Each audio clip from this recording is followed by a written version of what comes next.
비율 퀴즈를 한번 시작하고 우리 시작하도록 하겠습니다. 자, 남녀 비율입니다. 남자가 60%, 여자가 40%. 어떤 설문조사 내용일까요? 유니온. 유니온의 남자가 60%, 여자 40% 아닙니까? 지구의 남자가 60%, 40%. 또 대한민국, 필리핀, 러시아. 미국. 자, 이것은 30대 이후에 비만에 걸릴 확률이 남자가 60%, 여자가 40%. 30대 이후에 남자가 훨씬 더 많이 비만에 걸릴 확률이 높다. 다음 70%, 30%. 여자가 70%, 남자가 30%. 어떤 설문조사입니까? 20대 비만에 걸릴 확률이 여자가 70%라고?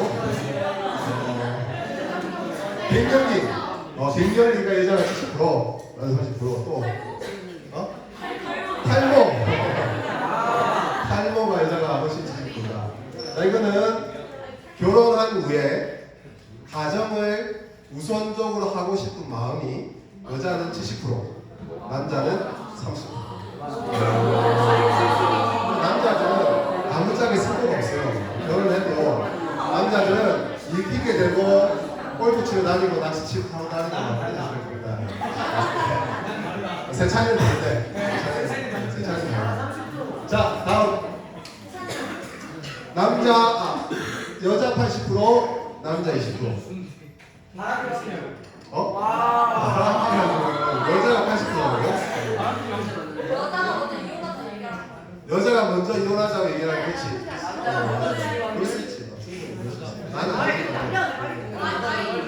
여자가 80%, 남자가 20%.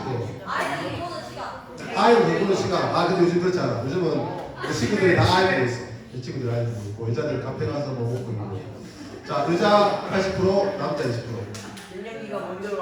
갱년기가 먼저 오는 거예요. 여자들은 결혼하고 가장 우선순위. 결혼하고 가장 센 사람. 여자가 80%고 남자인데 그렇지 않습니까? 자, 이거는 2040년, 그러니까 여러분 나이가 30대가 됐을 때에 결혼할 확률이 여자가 80%, 남자가 20%. 왜냐? 그때가 되면 남자 4명당 여자가 1명입니다. 치열한 경쟁이 된다는 거죠. 지금 남자들이 너무 많이 태어나고 있어. 태어나는 것들마다 다 남자야. 그러다 보니까 여자애들이 귀해지기 시작해요. 이제 40대의 남녀 비율이, 결혼 정년기에 있는 비율이 여자보다 남자가 훨씬 많아요. 그러니까 결혼하는 게, 남자가 결혼하는 게 쉬운 시대다, 어려운 시대다? 어려운 시대. 근데 어려운 시대에 막 저렇게 손오지호 이런 애들 말 안 듣고 까보면은 결혼하기가 더 어려워지고 있어요. 자, 이제 마지막 99.9% 대 0.1%. 이것은 뭐냐면 앞으로 당신이 커서 평범한 사람이 될 확률은 99.9%. 당신이 커서 비범한 삶을 살 가능성은 0.1%예요. 비범하다는 것은 여러분이 아는 것처럼 굉장히 특출난 유명한 사람들 있잖아요. 이순신, 세종대왕, 연예인, 스티브 잡스 이런 사람들 있잖아요. 이런 비범한 삶, 평범하지 않은 특별한 삶을 살 가능성이 여러분의 인생이 0.1%. 그렇다면 나머지 99.9%는 여러분은 무조건 평범한 삶을 살게 돼요.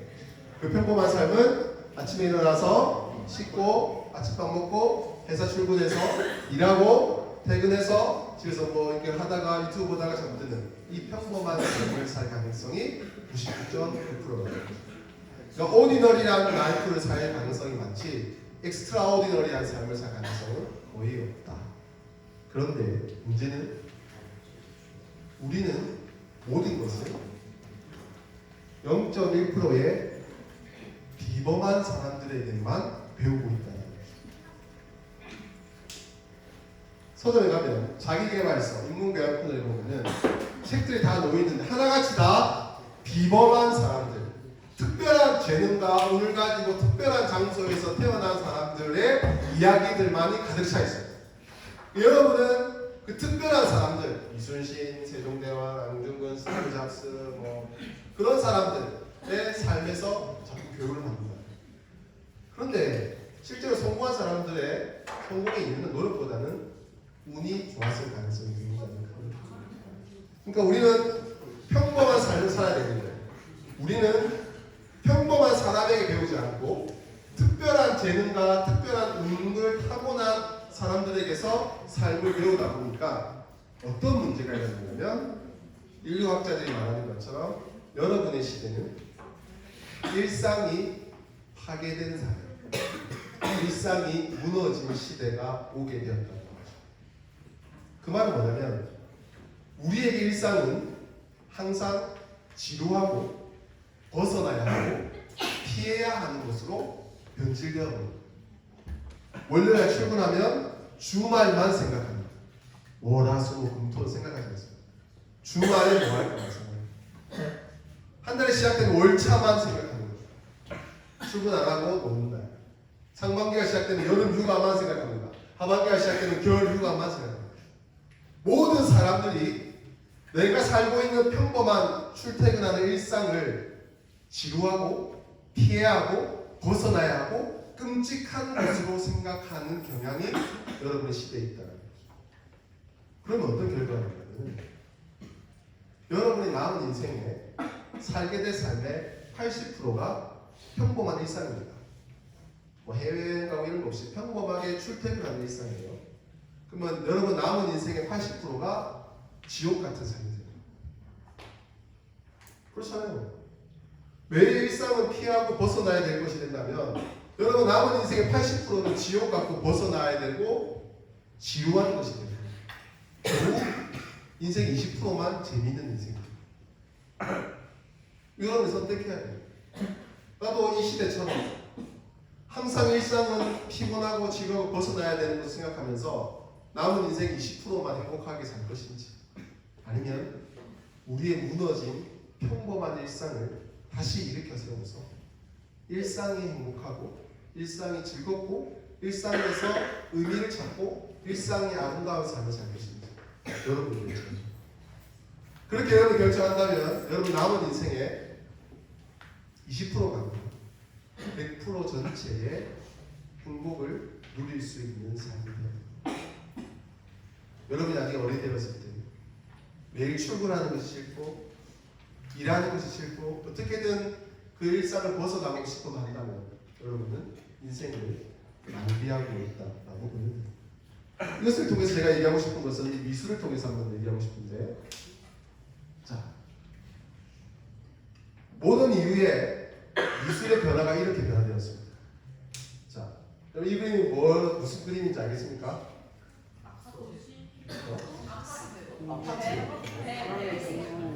이 그림이 아름답습니까? 아름답나요? 뭐 같이 막 아름답고 소장하고 싶습니까?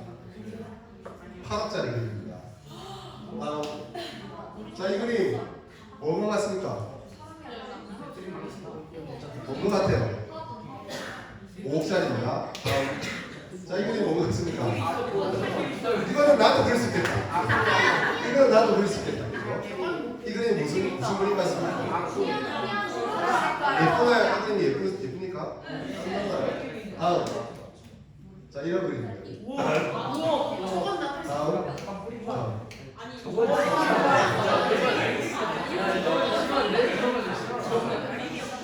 무시하지 마시고 비싼 그림입니다. 여러분의 집을 팔아서 살 수 없는 그림이에요. 어느 순간부터 미술이 이상해지기 시작했어요. 옛날에는 사람을 그리고 아름다운 자연을 그렸는데 오늘부터 미술은 누군가가 해석을 해줘야만이 이해할 수 있는 게 됩니다. 이걸 보고도 뭐지? 그 페인트 바른 거 아닌가 이렇게 생각하는데 막 여기다가 의미를 넣고 막 설명을 해줘. 그럼 그제서야 이해되고 이거 비싼 그림이네 라고 이해를 할 수 있는 거죠. 아름다움이란 뭡니까? 미술이 뭐예요? 우리 주변에 있는 아름다움이잖아. 근데 언제부턴가 미술이 이런 식으로 이해하기 어렵고 복잡하고 자기들만의 세계로 막 빠져들기 시작해요. 그때 이 미술계에 마르셀 듀샹이라는 사람이 등장을 합니다.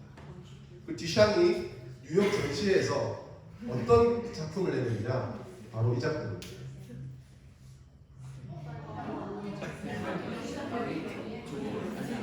이 작품의 이름은 샘입니다. 샘. 우리가 물이 솟아나는 샘. 이거는 실제로 듀샹이 만든 게 아니라 공중 화장실에서 떼온 변기를 전시회에다 그 당시에 가장 돈이 유망한 사람들이 그 전시회를 하고 있는 그 전시회 한가운데다가 이걸 걸어놓고 샘이다라고 얘기했습니다.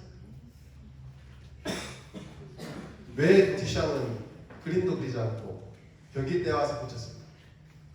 듀샹이 하고 싶었던 말은 예술은 어려운 게 아니다.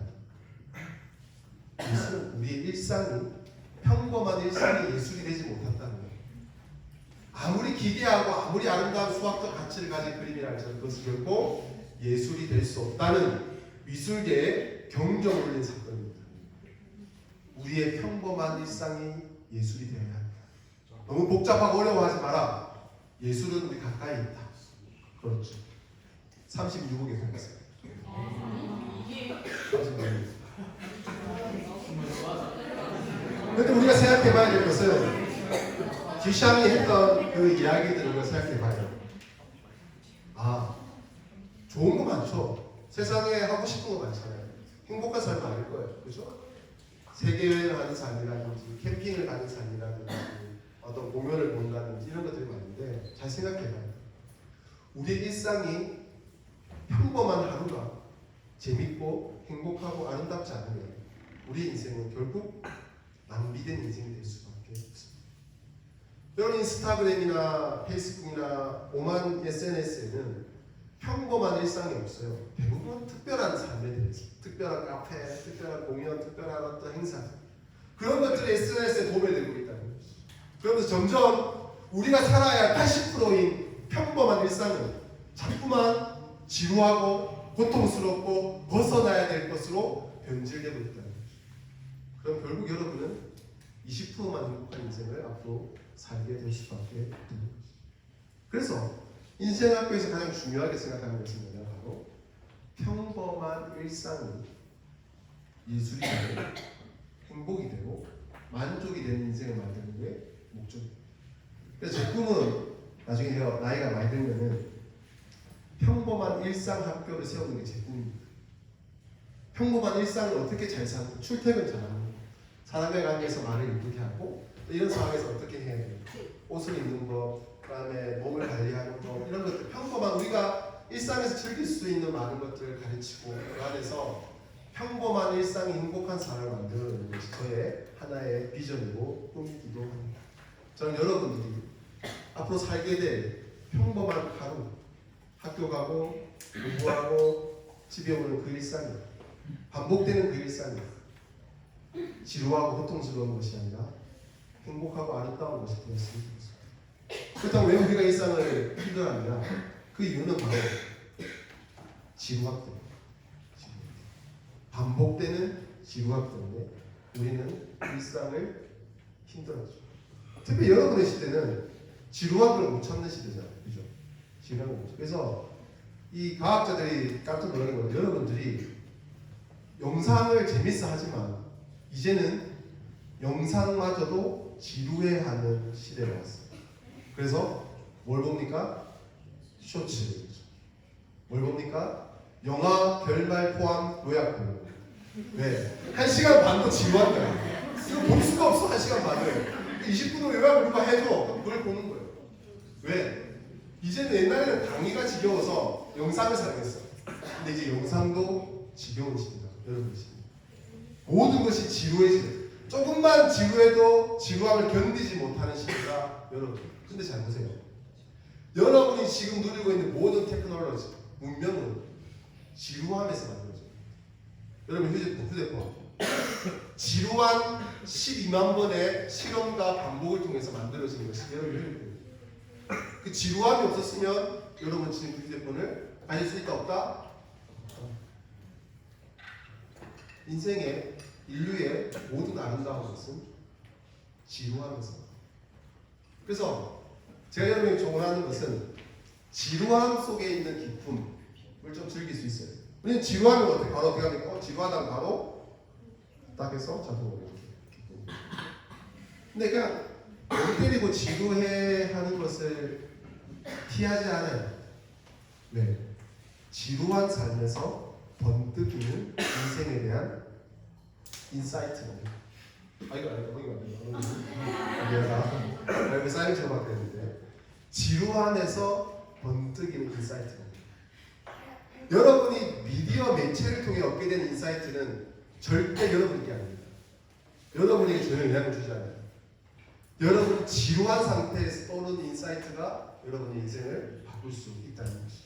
그래서 지루함이 너무 쉬운 시대지만 그 시대 속에서 지루함을 좀 더 버틸 수 있다면 저는 여러분들이 그 지루함을 통해서 얼마든지 아름다운 것을 발견할 수 있다고 생각합니다. 그래서 오늘 제가 일상에 대한 이야기를 하고 싶었지만 시간이 없는 관계로 실제적으로 그러면 어떻게 내가 평범한 일상을 지루하고 고통스러운 게 아니라 행복한 일상으로 하루하루를 만들 수 있을까에 대한 실제적인 조언을 몇 가지만 하고 마무리하도록 하겠습니다.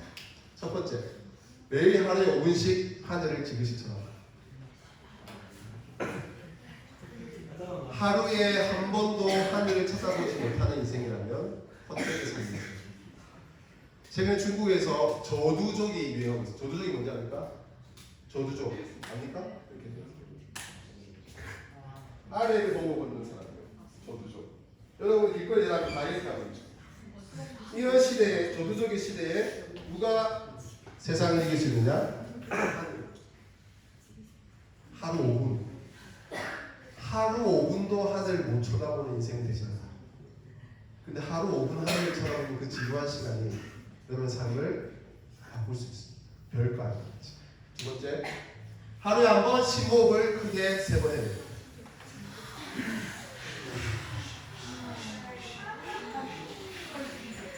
이게 왜 중요하냐면 앞으로 여러분들은 이 자리에서 60% 이상이 불안장애예요. 불안장. 핸드폰이 없으면 불안하고 인터넷이 연결이 안 되면 불안하고 많은 것에 불안이 너무 심해지지. 근데 불안을 이길 수 있는 가장 최고의 의학 방법은 심호흡을 크게 세워합니다. 그래서 뇌에 산소가 충분히 공급되면 웬만한 심리적인 불안을 이겨낼 수 있다는 거죠. 그래서 아침이든지 밤이든지 시간을 내서 심호흡을 크게 하는 버릇을 가지시면 됩니다. 세 번째, 나만의 루틴을 만듭니다. 자, 이것은 어디서 나오냐면 스포츠 과학에서 나오는 거예요. 여러분 축구 선수들이나 운동 선수들 보면은 항상 뭔가 루틴을 가지고 있어요. 그렇죠? 그래서 내가 이번 경기에 나가기 전에는 이 속옷을 입는다든지 아니면 이 운동을 먼저 하고 발을 먼저 풀고 왼발을 먼저 푼다든지 이런 루틴을 가지고 있어요. 왜 그런지 압니까? 운동선수야말로 세상에서 가장 지루한 일을 하는 사람입니다. 매일 반복되는 똑같은 체력 교전을 해야 되는 사람입니다. 근데 그 지루한 일상이 목적을 향한 아름다운 일상이 되기 위해서 그들이 하고 있는 것이 뭐냐면 나만의 루틴을 만드는 거죠. 그래서 여러분들이 여러분만의 습관, 여러분만의 어떤 아이덴티티를 드러낼 수 있는 습관을 가지는 것이 굉장히 중요해요. 저 같은 경우에는 책상에 핸드폰을 오른쪽 모서리에 항상 꽂아놓습니다. 이게 저의 루틴이에요. 별거 아닌 거 알죠? 이런 나만의 루틴이 내가 살아가는 평범한 하루하루의 일상을 새롭게 할 수 있는 것입니다. 네 번째, 일상의 의미를 되새길 수 있는 취미를 가져야 합니다. 취미가 너무 액티비티한 것도 좋지만 좀 생각할 수 있는 취미, 그런 것들. 제 취미가 뭐냐니까? 제 취미는 마치 러닝도 있고 자전거도 타고 많지만 제가 가장 좋아하는 취미 생활 중 하나가 책이 아니야. 명상. 저 중이 아니, 나 스님이 아니야. 제가 가장 좋아하는 취미 생활은 기도도 아닙니다. 제가 그렇게 거룩한 사람이 아니에요. 제가 가장 좋아하는 취미 생활은 다림이지.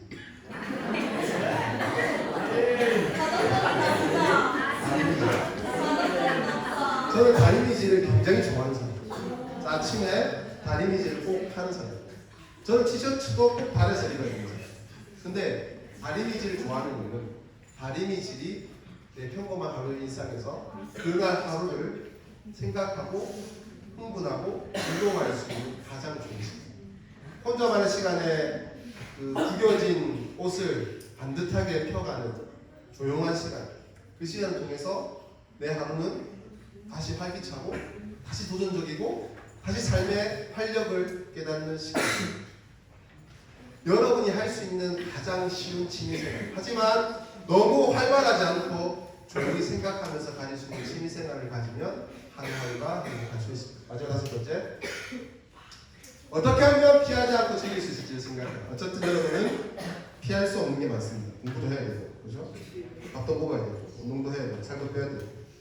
그렇다면 그것을 어떻게 즐길 수 있을지에 대해서 생각해요. 하기 어려운 겁니까? 쉬운 겁니까? 하기 어렵습니까? 쉽습니까? 쉬워요. 어려운 얘기 아니고 어려운 얘기가 목적, 동의 뭐 이런 거 얘기하지 않습니까? 쉽게 할 수 있는 거예요. 실천해보세요. 그리고 여러분의 하루와 여러분의 일상을 지루하지 않은 신나는 시간으로 만들어 보는 것입니다. 마지막으로 제가 좋아하는 TV 프로그램을 소개하고 오늘 세나 마시를 마치도록 하겠습니다. 여러분 요즘 관찰 예능이라는 예능 알죠? 뭐 유명인들의 집에서 막 이렇게 한 혼자 사는 거. 여러분 이 나 혼자 산다는 진짜 리얼한 일상일까요? 연출된 거예요. 이 세상에 그 카메라 앞에서 자신의 진짜 일상을 노출할 사람이 어디 있겠어요, 그죠? 집에서 그 사람들 욕을 안 하겠습니까? 욕을 하죠. 욕 엄청 하겠죠. 근데 이제 카메라가 있으니까 특별한 거 막 하고 이상하게. 근데 여러분이 즐겨보는 이런 관찰 예능에 나오는 사람들은 평범한 사람입니까? 비범한 사람입니까? 비범한 사람. 난 그들 중에 아침 7시에 출근해서 밤 5시에 퇴근한 사람 본 적이 없어요. 시간도 많고 여유도 많고 돈도 많은 사람들. 그들이 이상한 또라이 같은 짓을 하면서 그것을 하루의 일상이고 나 혼자 산다라고 얘기하는 것들이 별거 아닌 것 같지만 여러분에게 영향을 주고 있다는 거예요. 그래서 저는 이런 프로그램을 보지 않습니다. 하지만 제가 보는 프로그램이 있습니다. 제가 보는 프로그램은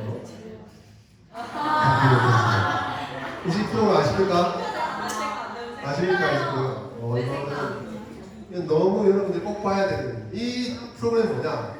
굉장히 간단한 프로그램이에요. 대한민국에서 한 장소에 카메라만 들고 갑니다. 섭외 없이, 연출 없이.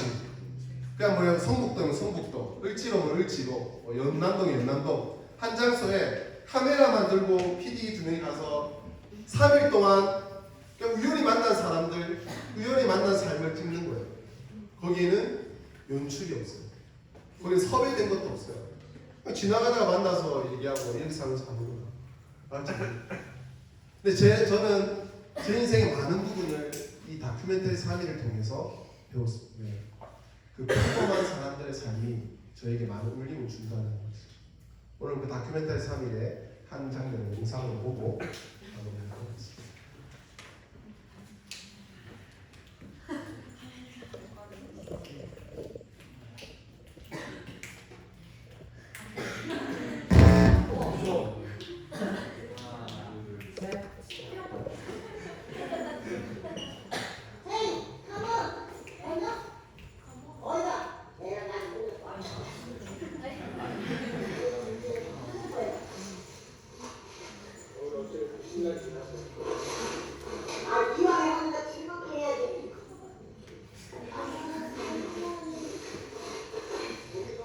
고물상에서 3일 동안 찍은 겁니다.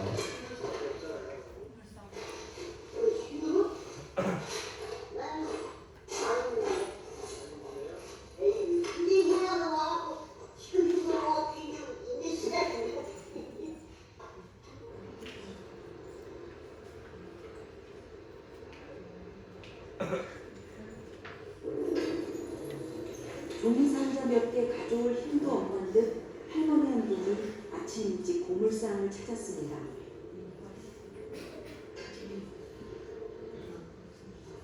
옷 속에 감춰줬어도 한눈에 알 수 있을 만큼 앙상한 뼈마디.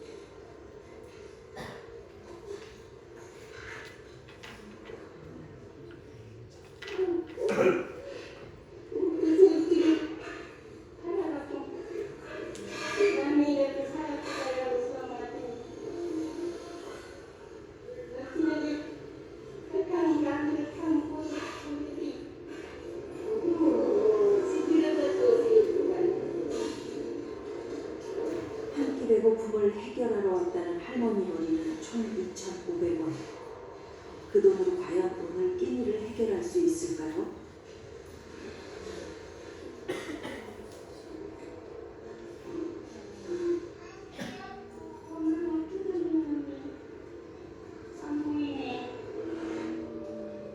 설탕물 말고는 하루 종일 먹은 게 없다는 할머니는 마지막 한 방울까지 털어 마신다.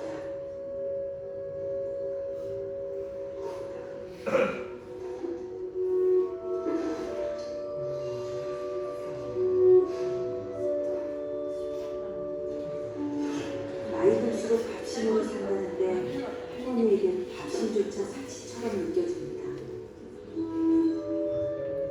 한 끼 걱정을 해결하고 돌아서는 뒤 할머니는 다음 끼니를 위해 또 종이를 줍습니다.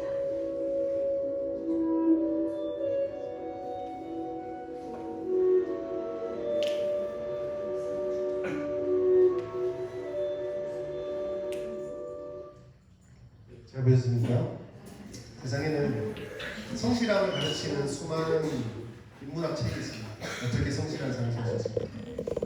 그러나 저는 그런 책보다 이 할머니의 성실함이 저에게는 더 크게 다릅니다. 세상에는 돈에 대해서 가르치는 책이 수만 개가 있습니다.